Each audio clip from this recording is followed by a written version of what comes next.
আসসালামু আলাইকুম। আপনি ছবি তুলেছেন অনেক দিন হয়েছে। আপনি চাচ্ছেন যে আপনার আইডি কার্ডটা অনলাইনে আছে কিনা কিভাবে চেক করবেন? আপনার হাতে রয়েছে একটি স্লিপ নাম্বার। এই স্লিপ নাম্বার দিয়ে আপনি ছবি মেরে আসছেন যে প্রায় ২ মাস ৩ মাস হয়ে গেছে, কিন্তু এখন আপনি হাতে আইডি কার্ডটি পাননি। সেটি করতে গেলে আমাদের কী করতে হবে? আমরা কিভাবে আইডি কার্ডটি পাবো এবং কোথায় আছে বর্তমানে আইডি কার্ডটি আদৌ কি অনলাইন হয়েছে কিনা আপনি কিভাবে চেক করবেন সেটা আজকের ভিডিওতে আপনাকে দেখাবো। সুপ্রিয় দর্শক, সেটি দেখার জন্য আপনার হাতে থাকা মোবাইল ফোন নেবেন। মোবাইল ফোন নিয়ে মোবাইল ফোনে যে গুগল রয়েছে, গুগল বলতে এরকম একটি লোগো দেখতে পাবেন, ক্রোম ব্রাউজার আর কি। সেটি যে কোনো ব্রাউজার দিয়ে আপনি ঢুকতে পারবেন। তো গুগলে আসার পরে এখানে একটা সার্চ বার দেখতে পাবেন। সার্চ বার আপনি সার্চ করবেন, সেখানে আপনি লিখবেন এনআইডি সার্ভিস বিডি। এই যে দেখুন এই জায়গাতে এনআইডি সার্ভিস বিডি এই লেখাতে আমি ক্লিক করলাম। ক্লিক করার সাথে সাথেই এখানে সামনে যে ওয়েবসাইটগুলো আছে সেখানের মধ্যে সর্বপ্রথম যেটি আছে আমি সেখানে ক্লিক করলাম। ক্লিক করার সাথে সাথে কিন্তু আমাদের সামনে এরকম একটি ইন্টারফেসও হবে। এটি হচ্ছে বাংলাদেশের মেইন ওয়েবসাইট। এখানে আসার পরে এই যে একটু নিচের দিকে এসে দেখবেন রেজিস্টার অ্যাকাউন্ট, ঠিক আছে।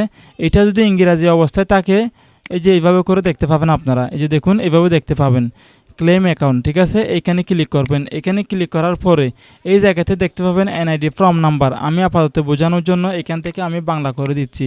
এই যে দেখুন জাতীয় পরিচয়পত্র নাম্বার অথবা ফর্ম নাম্বার আপনি এখানে দিয়ে দিবেন।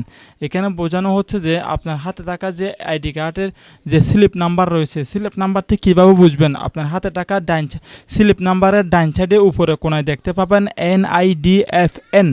এনআইডিএফএন, সেটা সহকারে লিখবেন, বড় হাতের লিখবেন। আমি এখানে লিখতেছি এনআইডিএফএন। এটি লেখার পরে আমি দিয়েছি এখানে আমার এখানে যে নাম্বার রয়েছে সেই সিরিয়াল নাম্বারগুলো আমি লিখতেছি। সিরিয়াল নাম্বার লেখা শেষ, তারপর এখানে জন্ম তারিখ দিব। জন্ম তারিখ দেওয়ার পরে নিচে দেখতে পাবেন একটি ক্যাপসা। ক্যাপসাটি কিন্তু ছোটো হাতের দিতে বলছে। আমি ক্যাপসা কোডটি ছোটো হাতের করে মিলিয়ে দিলাম। আপসা করে দিয়েছে, সেখান থেকে দেখে দেখে ক্যাপসা কোডটা আপনি মিলিয়ে দেবেন। মিলানো হয়ে গেলে সাবমিট বাটনে প্রেস করে দিবেন। দেখুন এটা অলরেডি এই এনআইডি কার্ডটা অনলাইনে আছে। সেটা আমি কীভাবে বুঝলাম?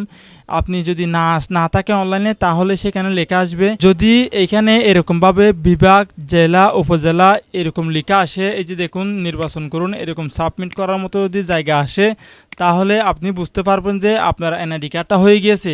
তাহলে আপনি উপজেলা, জেলা এগুলো সিলেক্ট করে আপনার আইডি কার্ডটি ডাউনলোড করতে পারবেন, ঠিক আছে। যদি একটা লাল লেখা আসে, এই অপশনটি না আসে, যদি একটা লাল লেখা আসে তাহলে মনে করবেন আপনার আইডি কার্ডটা এখনও হয় নাই, ঠিক আছে। এখানে লেখা থাকবে আপনি জন্ম তারিখ ভুল দিয়েছেন অথবা আইডি নম্বর ভুল দিয়েছেন, সেরকম একটি যে কোনো একটি লেখা আসবে, লাল একটি লেখা আসবে। সেটি লেখাটা আসলে মনে করবেন যে আপনার আইডি কার্ড এখনও অনলাইন করা হয় নাই।